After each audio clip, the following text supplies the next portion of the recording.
I didn't imagine it would be at Karen's Cafe. Why not? We've got the best piano player in town.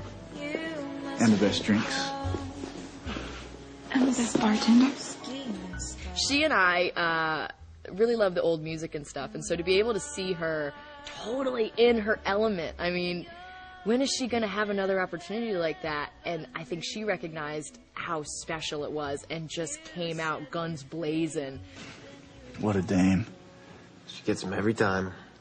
It's funny because I was so busy being involved in writing it, and I never even thought about acting in it. That was like the last thing that ever crossed my mind. Hey, Skills, play something good for me? What happened to you? Julia. Dan. They have mouth. They're gonna kill him. What? He found out that Dan killed Keith. You should have stuck to gossip columns instead of snooping around where you don't belong. Well, the bridge scene, that took us a whole night to shoot. I said I was on something, and I was right. He murdered him, too. Cut! Lee, you were great! Lee was very brave because I went to him and I said, dude, I'm putting you on the edge of this bridge, on the other side of the railing, and I'm going to lean you out because I think the first shot has to be you being dropped out by Dan's guys to show sort of the depth between your drop and the water and sort of flip the audience out by seeing that. So he signed on, but I think that night when we put the ropes on and we dropped him back, it was pretty terrifying.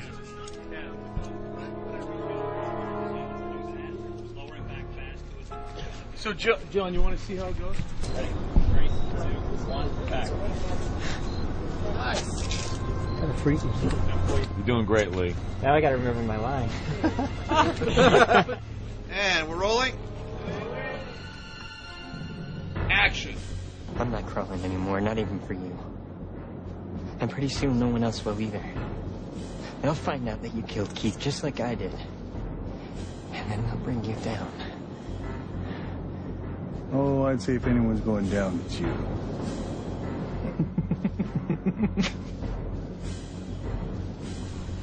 Bye-bye. Cut! God, that's scary. That was great. Yeah, that got it. I just need to get to we're done on this. I'm trembling. Thank you, man. Yeah. That was ballsy, man. Really good. Nice job, seriously. I go, look how nauseous and fearful. That's perfect. He's really acting. And originally we were going to use a stuntman, but because he was in cement shoes and he was going to be tied up, after like a couple of weeks of thinking about it, I just said, you know what? Why don't we just use a dummy? Can you pick out the real mouth McFadden? I don't know. So we decided to go with a dummy, but then we had to do a lot of tests to see which way the body was going to fall. Once the dummy was dropped and basically didn't go all the way in, the other time the body was dropped and the dummy snapped, so we had to figure out a way to open up the dummy's chest and put weights in it to weigh it down, so the minute it hit, it sunk. 3, 2, 1, rock!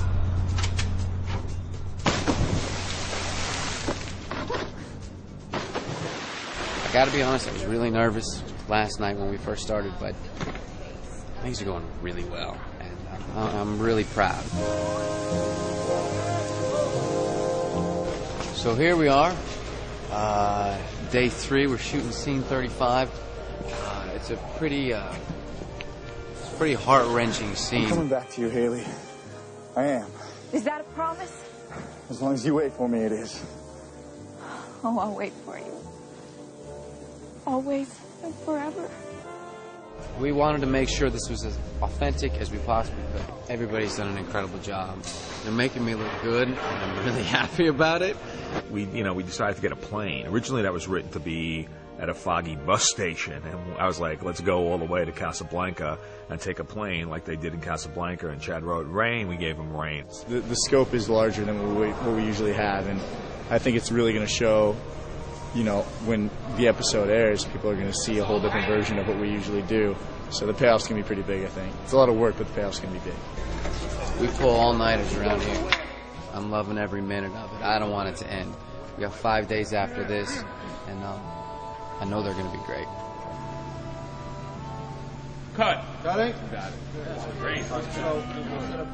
Because we're a TV show and we're not a big budgeted movie, we had to be pretty efficient on how we shot the exteriors of Karen Cafe. There are plenty of buildings in downtown Wilmington that are of the correct period, but the key was finding some streets where we had some views where everything we looked at was period. Background. And action. We're in One Tree Hill heaven right now. Look at this place. I don't even know what I can say. We're outside Karen's Cafe, Luke's bar. We turned everything around. A week ago, these buildings had boards on the windows. We've created the 40s, and it's perfect. Pictures up, everybody behind cameras. I call that night Vietnam. It was a shootout night, and it was a pretty complex, piece of film work for us, because we had to have Hills and Chad run out of the bar, and then we had a shootout. So we had stunts, we had squibs, and anytime you get to carry a gun around, you feel cool. And at the end of the episode, I had squibs and blood, and got shot right here, and that's always fun in slow motion to. Mark. 3, 2, 1. I always wanted to die in the rain, All right, being hey guys, shot by clear out Chad. Here, please. Clearing out here. In Chad, the Austin, 1940s. you guys step out. You want something done right?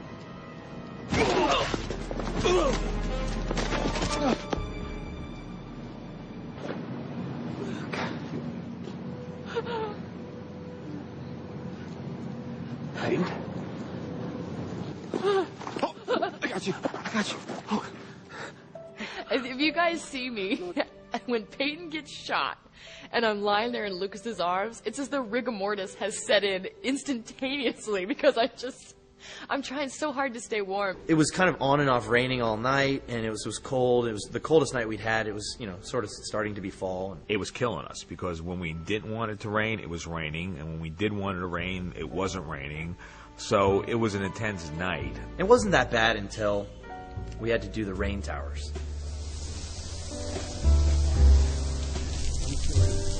I got so cold that I literally couldn't stop shaking. And I think it's probably why you never see me in that sequence, because I'm already dead and lying there. But I couldn't stop shaking. It was so cold, and I don't know how Hillary did it. She's just wearing a tiny dress. So Chad tries to cover my face with his head, so he's just getting pelted in the back of the head. That was a team effort that day. Hey! I need another one. I need another one. They hate me now. It was freezing, but that was a really fun night, other than freezing my ass off in the street. We got it done. Everybody was a great sport. Turned out to be a great sequence.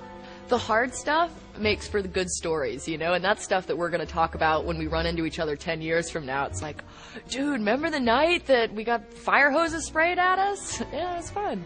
So the hard stuff that's what makes for good TV and good storytelling.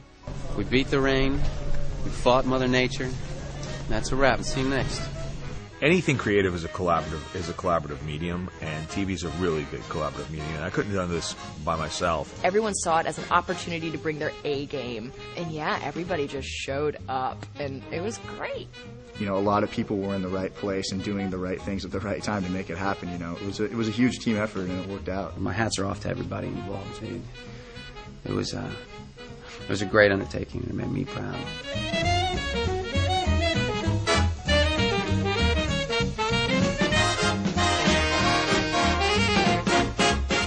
It's a wrap.